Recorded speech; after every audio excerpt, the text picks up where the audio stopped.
नौकर जोर लगा लगा कर मेरा मसाज करता तो मैं उसको पैसे पकड़ाती तो कहता रहने दो मालकिन, वो आधी रात को करूंगा। मैं कुछ समझ ना पाती। जोर जोर से वो मसाज करता, मुझ पर खुमारी बढ़ती जाती और मैं पुरसुकून गहरी नींद सो जाती। लेकिन एक रात मुझे नींद ना आई।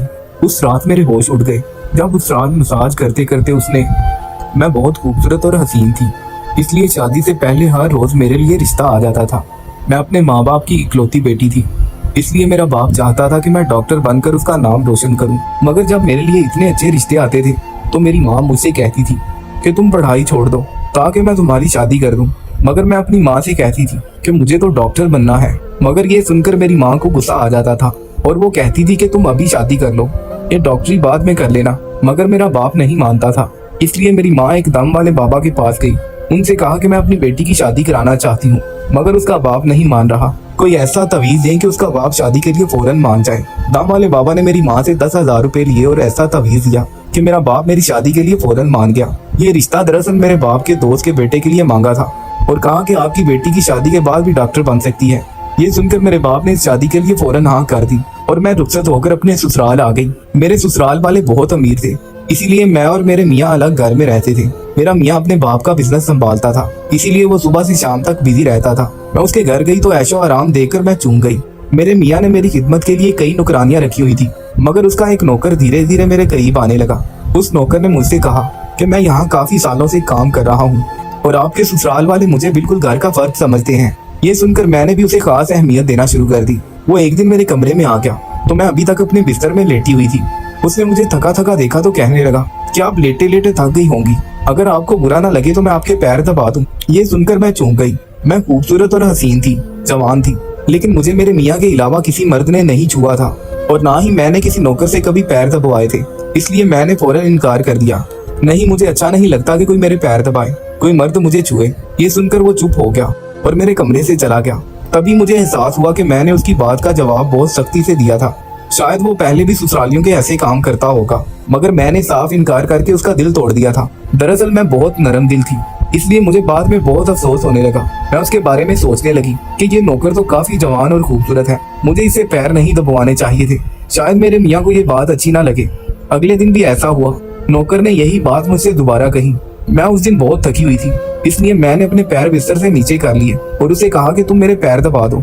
ये सुनकर वो खुश हो गया और उसने मेरे पैर दबाने शुरू कर दिए। वो इतने आहिस्ता आहिस्ता पैर दबा रहा था कि मुझे फिर से नींद आने लगी। ये देखकर वो नौकर कहने लगा, मालकिन आपको नींद आ रही है, आप बिस्तर पर लेट जाएं, मैं आपके पैर दबाता रहूंगा। मैं जैसे मदहोशी में थी, इसलिए फौरन बिस्तर पर लेट गई। वो नौकर बिस्तर पर आ गया और मेरे पैर दबाने लगा। इसके बाद मुझे होश ही नहीं रहा और मैं सो गई। मुझे नहीं पता था कि मैं कितने घंटे सोई रही। मेरी आंख खुली तो मैंने देखा कि वो नौकर अभी तक मेरे पैर दबा रहा था। ये देखकर मुझे उस पर तरस आ गया और मैंने हाथ बढ़ाकर अपने पर्स को खोला और कुछ नोट निकाले और उस नौकर के हाथ में रख दिए। ये देखकर वो शर्माने लगा और बोला, मालकिन आप मुझे पैसे देकर शर्मिंदा कर रही हैं, मेरी तनख्वाह अच्छी है, मुझे इन पैसों की जरूरत नहीं। ये सुनकर मैंने उसे कहा कि ये पैसे तुम्हारी मेहनत का सिला है। ये सुनकर उस नौकर ने मुझसे वो पैसे ले लिए और मेरे कमरे से निकल गया। मेरा मियाँ रात को देर से आता था, इसीलिए मैंने शाम को फिर उस नौकर को अपने कमरे में बुला लिया और उससे कहा कि तुम्हारी मसाज से मुझे बहुत अच्छी नींद आई थी, इसीलिए जब तक मेरा मियाँ घर नहीं आता तब तक तुम मेरे कमरे में ही रहना। शायद नौकर को पैसों का लालच आ गया था, इसलिए वो मेरी बात सुनकर खुश हो गया और कहने लगा, मैं आपका मामूली सा नौकर हूँ, आपका पेट दबा देता हूँ ताकि आपकी थकन उतर जाए और आपको सुकून मिले। ये सुनकर मैंने उससे कहा कि तुम्हारे हाथों में जादू है, इसीलिए तो मेरी सारी थकन उतर जाती है। एक दिन नौकर ने मुझसे कहा कि आपकी सास भी कभी कभी मुझसे मसाज करवा लेती है। ये सुनकर मैं चौंक गई, मुझे मेरी सास ऐसी नहीं लगती थी। मगर वो नौकर झूठ बोलने वाला लगता नहीं था। मुझे ससुराल आए 1 महीना हो गया था, इसलिए मैंने नौकर को परख लिया था। वो मुझसे हर बात सच ही कहता था। मेरे घर में नौकरानियां भी काम करती थी, मगर वो झूठी और बेईमान थी। वो मुझसे जो बात सुन लेती थी उसे पूरे मोहल्ले में कह देती थी, इसलिए मैं उन्हें अपने कमरे में नहीं आने देती थी। ये नौकर इस घर का पुराना मुलाजिम था, इसलिए मैं इस पर भरोसा कर सकती थी। नौकर भी मेरे कमरे में आता था, मगर अपनी नजरें झुका कर रखता था। वो मेरे जिस्म को हाथ लगाता, मगर उसकी नीयत खराब नहीं थी। ऐसा हर रात होता था। एक दिन मैंने अपने मियाँ से कहा कि जब से हमारी शादी हुई है हम कहीं घूमने फिरने नहीं गए। ये सुनकर मेरे मियाँ ने कहा कि जब से हमारी शादी हुई है तुम भी हर वक्त नींद में रहती हो। मैं रात को भी घर आता हूँ तो तुम गहरी नींद में सोई होती हो। दिन को मेरे पास वक्त नहीं होता और रात को मेरे घर आने से पहले तुम सो जाती हो। ये सुनकर मैं अपने दिल में सोचने लगी कि ये सब कुछ नौकर की मालिश की वजह से हो रहा है। मेरे मियाँ की शिकायत दुरुस्त थी। मुझे रोज रात को अपने मियाँ के लिए जागना चाहिए था। उस दिन मैंने फैसला किया कि आज रात जब नौकर मुझे मालिश करने के लिए कहेगा तो मैं इनकार कर दूंगी ताकि मुझे नींद ना आए और मैं अपने मियाँ के आने तक जागती रहूं। शाम हुई तो मैं नहाकर खुद को खूब तैयार किया और दुल्हन बनकर बिस्तर पर बैठ गई। नौकर मेरे कमरे में आया तो उसने मुझसे मालिश के लिए पूछा, लेकिन मैंने साफ इनकार कर दिया। मेरी बात सुनकर वो बिचक गया और वापस चला गया। कुछ देर बाद नौकर मेरे कमरे में आया तो उसके हाथ में दूध का गिलास था। मैंने खाना नहीं खाया था तो इसलिए फौरन दूध पी लिया और अपने मियाँ का इंतजार करने लगी, मगर मुझे नींद आ गई और मैं सो गई। जब मैं जागी तो नौकर फौरन मेरे कमरे में आया और कहने लगा, मालकिन आपके लिए नाश्ता लेकर आऊं। ये सुनकर मैं अपने मियाँ के बिस्तर की तरफ देखा, वो खाली था। ये देखकर नौकर कहने लगा, मालिक को जरूरी काम था, वो तो नाश्ता करके चले गए हैं। ये सुनकर मेरा मूड खराब हो गया। मैं रात भर उसका इंतजार करती रही, मगर वो सुबह होते ही ऑफिस चला गया। मैंने नौकर से कहा कि मेरे लिए चाय ले आओ। नौकर कमरे से बाहर निकल आया। तभी मैंने अपने जिस्म की तरफ देखा तो चूक गई। रात को मैंने दुल्हन का लिबास पहना हुआ था, मगर अब मेरे जिस्म पर दूसरे कपड़े थे, मगर मैंने अब भी जेवर पहना हुआ था। मेरा सर भारी होने लगा। मुझे ये सोचकर चक्कर आने लगे कि रात को मेरे साथ क्या हुआ था और मेरे कमरे में कौन था और उसने मेरे साथ क्या किया था, मगर मुझे कुछ याद ना आया। मेरा दिल घबराने लगा और मैंने अपना सर पकड़ लिया। मेरा पूरा जिस्म दर्द कर रहा था, इसीलिए नौकर चाय लेकर आया तो मैंने उससे कहा कि मेरा जिस्म दबा दो। ये सुनकर वो बिस्तर पर आ गया और मुझे दबाने लगा। उस दिन देर तक बिस्तर पर पड़ी रही। मेरा मियाँ अचानक घर आ गया। मैंने उसे देखा तो उस पर बरस पड़ी। मैं रात को तुम्हारे लिए दुल्हन बनकर जागती रही, मगर तुम नहीं आए। ये सुनकर मेरा मियाँ कहने लगा, लेकिन मैं रात को कमरे में आया था तो तुम गहरी नींद में थी, इसीलिए मैंने तुम्हें जगाया नहीं। ये सुनकर मैं चूक गई, मगर मेरे कपड़े किसने तब्दील किए और नींद पूरी होने के बावजूद मेरा जिस्म क्यों दर्द कर रहा है। मैं सोचने लगी। तब मेरा मियाँ कहने लगा, अच्छा ठीक है, मूड खराब करने की जरूरत नहीं है। मुझे आज रात को भी एक काम के सिलसिले में जाना है, इसीलिए देर हो जाएगी, मगर अभी मेरे पास 4-5 घंटे हैं। अगर तुम कहो तो हम अभी कहीं बाहर जा सकते हैं। ये सुनकर मेरा मूड खुद ब खुद ठीक हो गया और मैं सारी रात वाली बातों को भूल गई और खुश हो गई। शादी के बाद ये पहला मौका था कि मैं अपने मियाँ के साथ कहीं घूमने के लिए जा रही थी। मैं जल्दी जल्दी तैयार होने लगी, जबकि मेरा मियाँ गाड़ी में बैठकर मेरा इंतजार करने लगा। उसी वक्त नौकर मेरे कमरे में आ गया और मुझसे पूछा, मालकिन आप कहीं जा रही हैं? ये सुनकर मैंने उसे कहा कि हाँ, मगर तुम क्यों पूछ रहे हो? ये सुनकर नौकर कहने लगा, मैं आपका नौकर हूँ, मगर आपको यही सलाह दूंगा कि आप बाहर नहीं जाएं, क्योंकि आपका जिस्म थक जाएगा। ये सुनकर मुझे गुस्सा आ गया और मैंने उसे कहा कि तुम मेरे नौकर हो, मेरे शौहर बनने की कोशिश मत करो। ये कहकर मैं बाहर चली गई। ना जाने मुझे किस बात पर गुस्सा आ गया था। मैंने उस नौकर को खूब खरी खरी सुना दी। वो भी अपनी औकात जान गया था। तभी तो मैं घर आई तो वो मेरे सामने नहीं आया। मेरे मियाँ मुझे गेट पर उतार कर वापस जा चुका था। जबकि मैं अंदर आई तो मेरा सारा जिस्म बुरी तरह दुख रहा था। शायद मेरे जिस्म को मालिश की आदत हो गई थी। तभी रात होते ही वो मालिश के लिए तड़पने लगता था, लेकिन मैंने उस नौकर को नाराज कर दिया था, इसलिए आज वो मेरी मालिश करने नहीं आया। मगर मुझे उसकी जरूरत थी, इसलिए मैंने एक मुलाजमा को बुलाया और उसे नौकर को बुलाने को कहा। थोड़ी देर गुजरी थी कि वो नौकर मेरे कमरे में आ गया, मेरे बिस्तर पर बैठ गया और चुपचाप मेरे पैर दबाने लगा। ये देखकर मुझे शर्मिंदगी हुई। मैंने उसे इतना बुरा भला कहा, मगर उसने मेरी बातों का बिल्कुल बुरा नहीं मनाया। मैंने उसे चुप देखा तो कहने लगी, मुझे उस वक्त पता नहीं क्या हो गया था, इसलिए मैंने तुम्हें खरी खरी सुना दी, मगर मैं इतने दिनों के बाद अपने मियाँ के साथ कहीं जा रही थी, इसलिए मुझे तुम्हारा मना करना बुरा लगा, इसलिए मुझे माफ कर दो। मैं उसकी मालकिन थी और उसे इस काम के पैसे देती थी, मगर अभी भी मुझ में इंसानियत जिंदा थी, इसलिए मैंने मालकिन होकर भी नौकर से माफी मांग ली, क्योंकि वो भले ही नौकर था मगर वो एक इंसान भी तो था।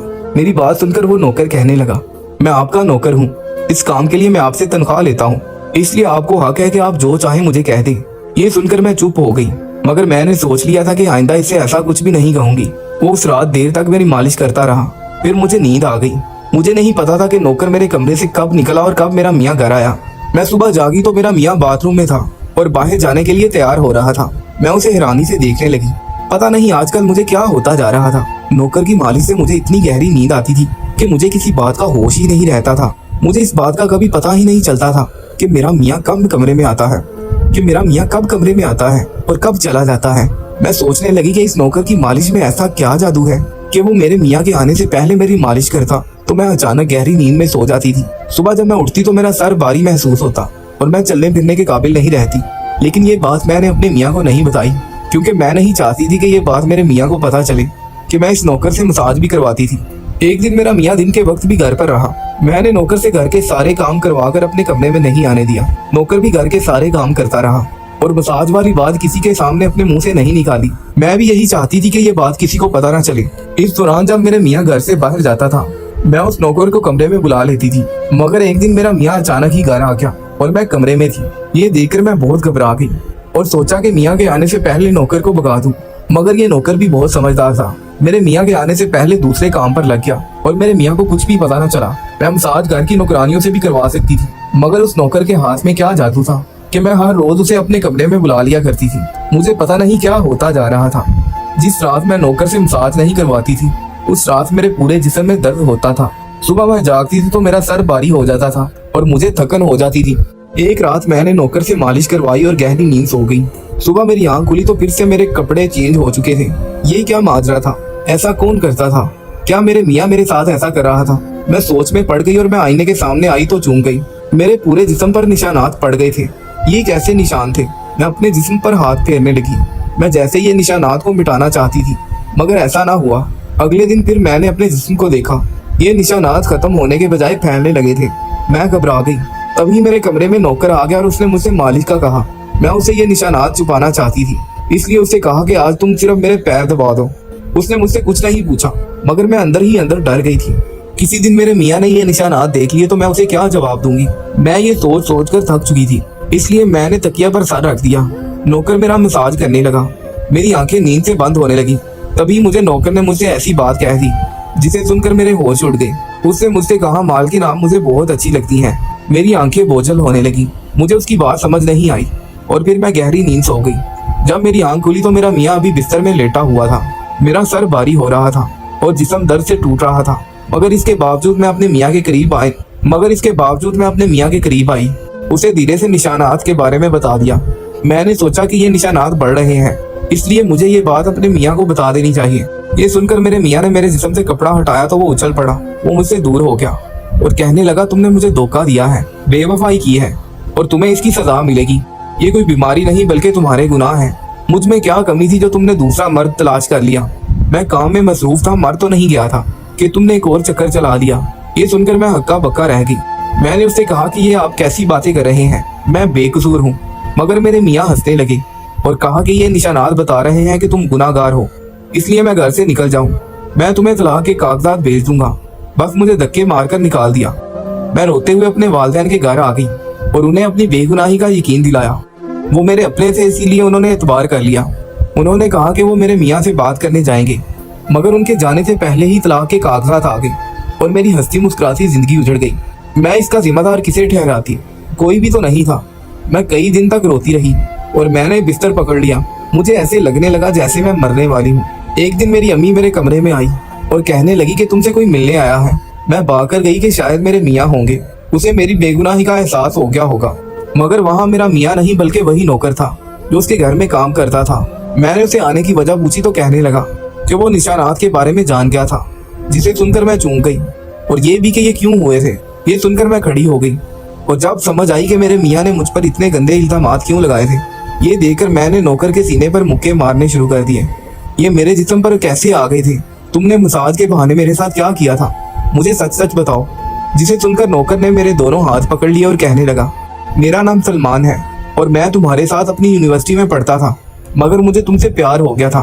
मैं भी डॉक्टर बनना चाहता था और मैंने सोचा था कि जब हम दोनों डॉक्टर बन जाएंगे तो मैं तुम्हारे बाप से तुम्हारा हाथ मांग लूंगा। मगर एक दिन तुम्हारी सहेली की जुबानी मुझे मालूम हुआ कि तुम्हारी माँ तुम्हारी शादी करना चाहती है, इसलिए मैंने डर कर तुम्हारे घर रिश्ता भेज दिया। मगर तुम्हारे बाप ने इनकार कर दिया और कहा कि मैं अपनी बेटी की शादी तभी करूंगा जब वो डॉक्टर बन जाएगी। इसलिए मैं पुरसुकून होकर अपनी पढ़ाई करने लगा। मुझे एक हफ्ते के लिए अपने कजन की शादी के लिए शहर से बाहर जाना पड़ा, तभी तुम्हारी शादी हो गई। वो ये सब मुझसे कह रहा था और मैं बेयकीनी से उसे देख रही थी। जब मैं वापस आया तो मेरी मोहब्बत किसी और की दुल्हन बन चुकी थी और मैं तुम्हारे प्यार और दीवानगी में तुम्हारे ही घर का नौकर बन गया ताकि मैं तुम्हारे करीब रह सकूं। मैं तुम्हारे करीब आना चाहता था, इसलिए मसाज के बहाने तुम्हारे कमरे में आ जाता था और रोज रात को तुम्हारे दूध में बेहोशी की दवा मिला देता था ताकि तुम सोती रहो और तुम्हारे मियाँ तुम्हारे करीब ना आ सके, क्योंकि तुम मेरी थी। मैं तुम्हें किसी और के करीब नहीं देख सकता था। ये सुनकर मैं हक्का बक्का रह गई। क्या तुमने मेरे साथ कभी कुछ गलत किया? ये सुनकर उसने मेरा हाथ अपने सर पर रखा और कहा, मैं तुमसे प्यार करता था, इसलिए तुम्हारी इजाजत के बगैर मैं तुम्हारे साथ कुछ नहीं करना चाहता था। ये सुनकर मैंने इन निशानात की तरफ इशारा किया जो हम दोनों के जिस्मों पर थे। ये सुनकर वो हंसने लगा और कहा कि मैं डॉक्टर हूँ और ये सिर्फ इन्फेक्शन है ये मैंने इसलिए किया कि ताकि तुम्हारे मियाँ को हम दोनों पर शक हो जाए। ये कहकर उसने मुझसे माफी मांग ली और मैंने पूरे 2 साल उसे सजा देने के बाद माफ कर दिया और फिर उसके साथ शादी कर ली।